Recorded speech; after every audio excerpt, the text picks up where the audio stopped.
Hello കുട്ടികളെ.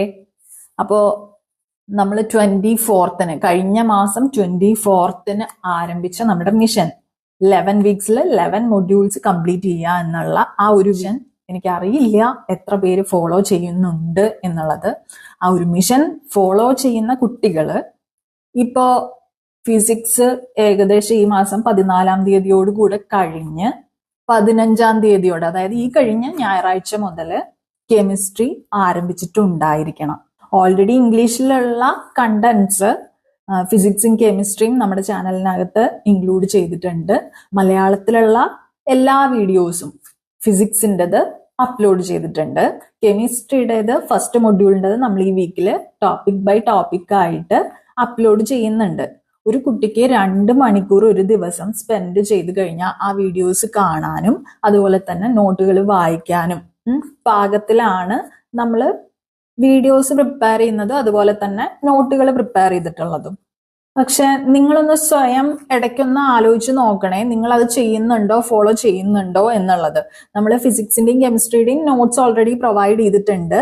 Physics നമ്മുടെ കഴിഞ്ഞ 14-ാം തീയതിയോടുകൂടെ തീരുന്നത് കൊണ്ട് തന്നെയാണ് നമ്മൾ ഫിസിക്സിന്റെ സൂപ്പർ ക്യാപ്സ്യൂള് ഇനി അത് റിവൈസ് ചെയ്യാൻ വേണ്ടിയിട്ട് ഡെയിലി ഒരു 15 to 20 മിനിറ്റ്സ് ആ ഒരു സൂപ്പർ ക്യാപ്സ്യൂള് നിങ്ങൾ മറച്ചു നോക്കിയാൽ മതി. അത്രേ വേണ്ടൂ. നിങ്ങളെല്ലാവരും ഒരിക്കലെങ്കിലും വിചാരിച്ചിട്ടുണ്ടായിരിക്കും ഒരു എക്സാം ഹാളിൽ കയറി ക്വസ്റ്റ്യൻ പേപ്പർ കയ്യിൽ കിട്ടി ഇതൊന്ന് പഠിച്ചിരുന്നെങ്കിൽ ഇത്ര ബുദ്ധിമുട്ട് ഉണ്ടാവുമായിരുന്നില്ല. ഒന്ന് ഇന്നലെയെങ്കിലും ഞാനിത് ശ്രദ്ധിച്ചിരുന്നെങ്കിൽ ഇന്നെനിക്ക് കുറച്ചുകൂടെ മാർക്ക് കിട്ടുമായിരുന്നു. എസ്പെഷ്യലി ADന്റെ എക്സാം അറ്റൻഡ് ചെയ്ത കുട്ടികൾ ഉറപ്പായിട്ടും വിചാരിച്ചിട്ടുണ്ടാവും ഒന്ന് നോക്കിയിരുന്നെങ്കിൽ ആ എക്സാം എനിക്ക് ക്ലിയർ ചെയ്യാമായിരുന്നു എന്നുള്ളത്. സോ ഇതുവരെ ഈ ഒരു ഷെഡ്യൂള് ഫോളോ ചെയ്തിട്ടില്ല എങ്കിൽ ഓക്കെ, ഇറ്റ്സ് ഓക്കെ, കുറച്ച് ടൈം കൂടുതൽ സ്പെൻഡ് ചെയ്യണമെന്ന് മാത്രം. അത് നിങ്ങൾ തന്നെ പ്ലാൻ ചെയ്യണം. നിങ്ങൾ തന്നെ എന്താ വെച്ചാൽ നമ്മുടെ മെറ്റീരിയൽസ് വാങ്ങി നമ്മുടെ വീഡിയോസ് കണ്ട് പ്രിപ്പയർ ചെയ്യുന്ന കുട്ടികൾ പലതരത്തിലുള്ള കുട്ടികളുണ്ട്. ഡെയിലി ഇതിനു വേണ്ടി മാത്രം ഇരിക്കുന്ന, പ്രിപ്പറേഷൻസിന് വേണ്ടി മാത്രം ഇരിക്കുന്ന കുട്ടികളുണ്ട്, വർക്കിംഗ് പ്രൊഫഷണൽസ് ഉണ്ട്, ഹൗസ് വൈഫ്സ് ഉണ്ട്. So it's up to you എങ്ങനെ പഠിക്കണം, എത്ര സമയം പഠിക്കണം എന്നുള്ള കാര്യങ്ങളൊക്കെ. പക്ഷെ നിങ്ങൾ ഒന്ന് മാത്രം ആലോചിക്കാം, ഇനിയും നമുക്ക് 62 ഡേയ്സ് ഉണ്ട്. നിങ്ങൾക്ക് പഠിക്കാൻ വേണ്ടിയിട്ടുള്ള സിലബസ് ബേസ്ഡ് ആയിട്ടുള്ള വീഡിയോസ് ഇംഗ്ലീഷിലും മലയാളത്തിലും നമ്മുടെ ചാനലിൽ അപ്ലോഡ് ചെയ്യുന്നുണ്ട്. അതുകൂടാതെ നിങ്ങൾക്ക് ചെറിയൊരു ഫീസ് ഈടാക്കിക്കൊണ്ട് നോട്ട്സും നമ്മൾ പ്രൊവൈഡ് ചെയ്തിട്ടുണ്ട്. ഇതിനൊക്കെ പുറമെ ഇന്ന് ഫിസിക്സിന്റെ സൂപ്പർ ക്യാപ്സ്യൂളും നമ്മൾ പ്രൊവൈഡ് ചെയ്തിട്ടുണ്ട്. മാത്സിന്റെ ഒരു 3 പാർട്ട് വീഡിയോസ് നമ്മൾ അപ്ലോഡ് ചെയ്തിട്ടുണ്ട്. മാത്സിന്റെ മെറ്റീരിയൽ വർക്ക് ഇൻ പ്രോഗ്രസ് ആണ്. വീക്ക്ലി തന്നെ നമ്മൾ അത് റിലീസ് ചെയ്യുള്ളൂ. കുട്ടികൾ ഒരുപാട് പേര് ചോദിക്കുന്നുണ്ടായിരുന്നു മാത്സ് മെറ്റീരിയൽ പ്രിപ്പയർ ആയോ എന്നുള്ളത്. ഇനി ഇത്ര ദിവസം കൂടിയാണ് എക്സാമിനുള്ളൂ എന്നും പറഞ്ഞ് ഡെയിലി ഞാൻ നിങ്ങൾക്കൊരു റിമൈൻഡർ ഇടുന്നുണ്ടെങ്കിൽ മാത്സ് മെറ്റീരിയൽ പ്രിപ്പയർ ചെയ്ത് കഴിഞ്ഞാൽ ഞാൻ നിങ്ങളെ അറിയിക്കാതിരിക്കുന്നു നിങ്ങൾ വിചാരിക്കുന്നുണ്ടാവും. അപ്പൊ നമ്മുടെ പ്ലാന് പ്രകാരം നിങ്ങളിപ്പോ കെമിസ്ട്രി ആണ് ഈ ഒരു ആഴ്ചയിൽ പഠിക്കുന്നതെങ്കിൽ ഓക്കെ ഫൈൻ, എന്ത് പഠിക്കണം ഏത് പഠിക്കണം എന്നുള്ളതൊക്കെ നേരത്തെ പറഞ്ഞ പോലെ it's up to you. Maths first module ഈ ഒരു ആഴ്ചയിൽ നമ്മൾ തീർക്കും. അതിന്റെ നോട്ട്സ് കമ്മിങ് സൺഡേ ഫസ്റ്റ് മൊഡ്യൂളിൻ്റെത് മാത്രം അവൈലബിൾ ആക്കാനായിട്ട് നമ്മൾ മാക്സിമം ശ്രദ്ധിക്കും. നല്ല രീതിയിൽ ഓർഗനൈസ് ചെയ്തിരിക്കുന്ന, കെയർഫുള്ളി തന്നെ ഒന്നും വിട്ടു പോവാതെ ഏറ്റവും നല്ല രീതിയിൽ നിങ്ങൾക്ക് മാത്സിലെ ക്വസ്റ്റ്യൻസ് അറ്റംപ്റ്റ് ചെയ്യാവുന്ന തരത്തിലാണ് നമ്മൾ അതിന്റെ മെറ്റീരിയൽ തയ്യാറാക്കുന്നത്. ഈ മെറ്റീരിയൽസ് മൊത്തം റിലീസ് ചെയ്ത ഉടനെ വാങ്ങി വെച്ചത് കൊണ്ടായില്ല, അത് പഠിക്കണം നിങ്ങൾ. എൻ്റെ ഒരു ആഗ്രഹം എന്ന് പറയുന്നത് നമ്മുടെ മെറ്റീരിയൽസും വാങ്ങി നമ്മുടെ ചാനലിലെ വീഡിയോസും കണ്ടിട്ടുള്ള എല്ലാ കുട്ടികളും ലിസ്റ്റിൽ വരണം എന്ന് തന്നെയാണ്.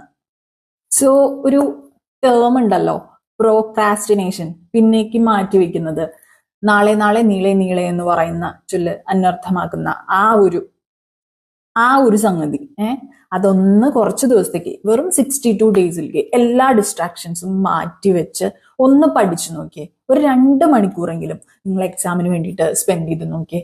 ചവറ് പോലെ ഒരുപാട് കാര്യങ്ങൾ അങ്ങ് വായിച്ചു വിടാതെ, ചവറ് പോലെ MCQs ആൻസർ ചെയ്യാതെ, കോൺസെപ്റ്റ് പ്രോപ്പറായി മനസ്സിലാക്കി MCQs ട്രൈ ചെയ്ത് നോക്കുക. ഫിസിക്സിന്റെ ടോപ്പിക് വൈസ് ഫർദർ വേറെ MCQs നമ്മൾ പ്രൊവൈഡ് ചെയ്തിട്ടുണ്ടായിരുന്നു, ഷെയർ ചെയ്തിട്ടുണ്ടായിരുന്നു. ഏതെങ്കിലും കുട്ടികൾക്ക് അത് കിട്ടിയില്ല എങ്കിൽ ജസ്റ്റ് ഒന്ന് പേഴ്സണലി എനിക്ക് വാട്സപ്പ് ചെയ്താൽ മതി. നമ്പറൊക്കെ ചാനലിൽ അവൈലബിൾ ആണ്. അതെന്ന് വരും ഇതെന്ന് വരും എന്ന് ഓർത്തിരിക്കാതെ കയ്യിലുള്ള സംഭവം ഉണ്ടല്ലോ, നിങ്ങൾ അങ്ങ് പഠിക്കുക. അത് അങ്ങോട്ട് കട്ടക്കിരുന്ന് അങ്ങ് പഠിക്കുക. കിട്ടുന്ന സമയം മൊത്തം പഠിച്ച കാര്യം തന്നെ വീണ്ടും പഠിക്കേണ്ടി വരികയാണെങ്കിൽ പഠിക്കുക അങ്ങോട്ട്. നിങ്ങൾക്ക് വേണ്ട മെറ്റീരിയൽസ് എല്ലാം തന്നെ ഓൺ ടൈം നിങ്ങളുടെ കയ്യിൽ എത്തിയിട്ടുണ്ടായിരിക്കും. അപ്പൊ എനിക്ക് ഏറ്റവും വേണ്ടപ്പെട്ട കുറച്ചു പേരും ഈ ഒരു പരീക്ഷയ്ക്ക് തയ്യാറെടുക്കുന്നത് കൊണ്ട് തന്നെ ഞാൻ കംപ്ലീറ്റ്ലി ഡെഡിക്കേറ്റഡ് ആണ് ഇതിലെ മെറ്റീരിയൽസിന്റെ കളക്ഷനിലാണെങ്കിലും പ്രിപ്പറേഷനിലാണെങ്കിലും എല്ലാത്തിലും. അപ്പൊ ആ പ്രോക്രാസ്റ്റിനേഷൻ ആറ്റിറ്റ്യൂഡ് അങ്ങ് ഒരു സൈഡിലേക്ക് മാറ്റി വെച്ച് ഈ റാങ്ക് ലിസ്റ്റിൽ എനിക്ക് പെട്ടേ തീരൂ. ആക്ച്വലി എൻ്റെ ഒരു പേഴ്സണൽ ഒപ്പീനിയൻ എന്ന് പറയുന്നത്, പഠിക്കുവാണെങ്കിൽ 1ാം റാങ്ക് കിട്ടാൻ വേണ്ടിയിട്ട് പഠിക്കണം. ഒറ്റ പോസ്റ്റുള്ള എക്സാം എഴുതി ആ പോസ്റ്റ് കിട്ടാൻ വേണ്ടി പഠിക്കണം. ആ രീതിയിലുള്ള ഒരു ആറ്റിറ്റ്യൂഡിൽ വേണം നിങ്ങൾ പഠിക്കാനായിട്ട്. ഈ കേരള PSC എന്ന് പറയുന്നത് ഒരു ബാലിയറ മലയൊന്നും അല്ല. വളരെ ഈസിയാണ്. നിങ്ങളോട് ഞാൻ ഒരു കാര്യം കൂടെ പറഞ്ഞോട്ടെ.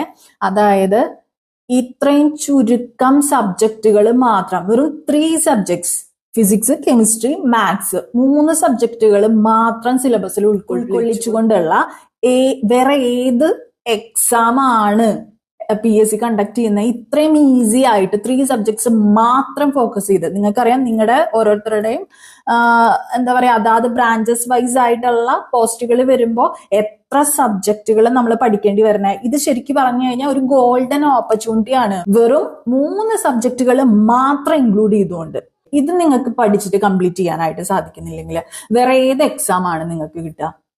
അപ്പൊ ആ ഒരു ആറ്റിറ്റ്യൂഡൊക്കെ, കുറച്ച് മടിയുള്ളതൊക്കെ അങ്ങ് മാറ്റി വെച്ച് കുറെ ഷോർട്സും അതുപോലെ തന്നെ ഇൻസ്റ്റാ റീൽസും ഒക്കെ കാണുന്നത് അതൊക്കെ ഒന്ന് മാറ്റി വെച്ചിട്ട് ജസ്റ്റ് നമ്മുടെ ചാനലിലുള്ള വീഡിയോസ് ഇടയ്ക്കൊക്കെ ഒന്ന് കാണുക. വളരെ ചുരുക്കം, ചെറിയ ഡ്യൂറേഷനേ ഉള്ളൂ നമ്മുടെ വീഡിയോസിനെ സംബന്ധിച്ചിടത്തോളം. പക്ഷേ ഇറ്റ് ഈസ് കണ്ടന്റ് റിച്ച്, അതെനിക്ക് ഉറപ്പാണ്.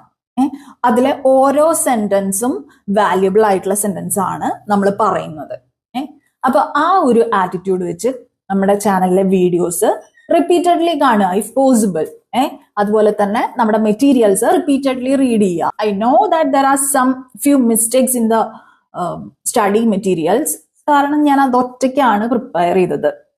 അത് വെറ്റ് ചെയ്യാനോ മറ്റോ വേറെ എനിക്ക് ഹെൽപ്പ് ഇല്ലായിരുന്നു. അതുകൊണ്ട് തന്നെ ചില ടിപ്പോസും ചില വേറെ കുറച്ച് ലോജിക്കൽ ആയിട്ടുള്ള മിസ്റ്റേക്സും വന്നിട്ടുണ്ട്. I do admit that. But still നിങ്ങൾക്ക് എന്തായാലും നമ്മളെല്ലാം പഠിച്ച് വന്നിട്ടുള്ള സബ്ജക്റ്റുകളാണ് അത്. അതുകൊണ്ട് തന്നെ നമുക്ക് മനസ്സിലാവും എവിടെ എന്താണ് പ്രശ്നം പറ്റിയിട്ടുള്ളത് എന്നുള്ളത്. അപ്പൊ നിങ്ങൾ മൊത്തത്തിൽ ഒന്ന് ഡെഡിക്കേറ്റഡ് ആക്കിയിട്ട് നമ്മുടെ ക്ലിക്കിന് കുറച്ച് ക്രെഡിറ്റും കൂടെ കിട്ടാൻ വേണ്ടിയിട്ട് എൻ്റെ എല്ലാ കുട്ടികളും നല്ല രീതിയിൽ അങ്ങ് പഠിക്കുക. ഓക്കെ, അപ്പോൾ ഫർദർ വീഡിയോസും നോട്ട്സും എല്ലാം നമ്മൾ പ്രൊവൈഡ് ചെയ്യുന്നുണ്ടായിരിക്കും. എല്ലാം ഞാൻ അപ്ഡേറ്റ് ചെയ്തുകൊണ്ടിരിക്കുന്നുണ്ടായിരിക്കും. എല്ലാവർക്കും ഞാൻ ഡെയിലി മെസ്സേജ് ചെയ്യും. ഇനി ഇത്ര ദിവസം കൂടി മാത്രമേ എക്സാമിന് ബാക്കി ഉണ്ടാവുള്ളൂ. ഇന്ന വീഡിയോ യൂട്യൂബിൽ അപ്ലോഡ് ചെയ്തിട്ടുണ്ട്, ഇന്ന മെറ്റീരിയൽ നമ്മൾ റിലീസ് ചെയ്തിട്ടുണ്ട്. അങ്ങനെ ഐ ആം റിയലി സോറി, ഞാൻ നിങ്ങളെ ബുദ്ധിമുട്ടിച്ചുകൊണ്ടേയിരിക്കും. ആർക്കെങ്കിലും എന്തെങ്കിലും പരാതി ഉണ്ടെങ്കിൽ ജസ്റ്റ് ഒന്ന് വാട്സപ്പ് ചെയ്താൽ മതി. I let them go. എനിക്ക് ആരെയും അങ്ങനെ അറിഞ്ഞുകൊണ്ട് ബുദ്ധിമുട്ടിക്കണ്ട. അല്ലാത്തവരെ ഞാനിങ്ങനെ ശല്യം ചെയ്തുകൊണ്ടിരിക്കും. ഓക്കെ, അപ്പോ എല്ലാവരും ഉഷാറായിട്ട് അങ്ങോട്ട് പഠിക്കുക. ഓക്കെ, പിന്നെ ഏറ്റവും പ്രധാനപ്പെട്ട ഒരു കാര്യം, ടു ബി ഫ്രാങ്ക്, എനിക്ക് ചില സമയത്ത് ചില മോട്ടിവേഷൻ കിട്ടിയിരുന്നെങ്കിൽ കൊള്ളായിരുന്നു എന്ന് തോന്നാറുണ്ട്. സോ നിങ്ങൾ വീഡിയോസ് കാണുന്നുണ്ടെങ്കിൽ പ്ലീസ് ഡു ലൈക്ക്. അതുപോലെ തന്നെ നിങ്ങൾക്ക് എന്തെങ്കിലും ഒപ്പീനിയൻസ് ഉണ്ടെങ്കിലും ഇല്ലെങ്കിലും, വീഡിയോ നല്ലതാണെങ്കിലും മോശമാണെങ്കിലും ആ വീഡിയോയ്ക്ക് താഴെ ചെറുതായി എന്തെങ്കിലും ഒന്ന് കമന്റ് ചെയ്തിരുന്നെങ്കിൽ, അതുപോലെ തന്നെ നിങ്ങളുടെ ഫ്രണ്ട്സിന് ഇത് ഷെയർ ചെയ്തിരുന്നെങ്കിൽ അതൊരു ഉപകാരമായിരിക്കും.